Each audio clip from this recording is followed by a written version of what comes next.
आज संडे आहे तरी पण हॉस्पिटलला जाण्याचा योग आला. But this time not as a doctor but as a patient. काल रात्रीपासूनच I was having diarrhoea, vomiting and severe abdominal pain. मी एमर्जन्सीला गेलेलो, तिथून मला वॉर्ड नंबर 3 मध्ये पाठवलं. सिव्हिअर ॲबडोमिनल पेन होता म्हणून ईओजी करायला सांगितलेला. आपल्या इथे 1 नंबर म्हणजे ते एक्सरे आहे, तिथून मध्ये गेलं की 14 नंबरचं हे आहे, तर तिथं ईओजी होतो. तर माझा ईओजी रिपोर्ट नॉर्मल होता.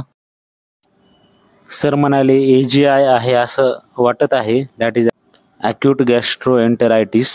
तर मला 5 गोष्टी लिहून दिलेल्या. एक होती O2 टॅबलेट म्हणजेच ऑफ्लोसॅक्सिन आणि ऑर्निडाझॉल जे की अँटीबायोटिक आहे. मग होती पॅन्टॉप म्हणजे antacid, PSM paracetamol, ORS solution लिहून दिलेलं डिहायड्रेशन होऊ नये म्हणून. आणि ॲबडोमिनल पेनसाठी बस्कोगॅस्ट लिहून दिलेली. यापैकी 2 टॅबलेट मला बाहेरून घ्यावं लागल्या, O2 आणि बस्कोगॅस्ट. तर त्याचं 210 रुपीज बिल झाले.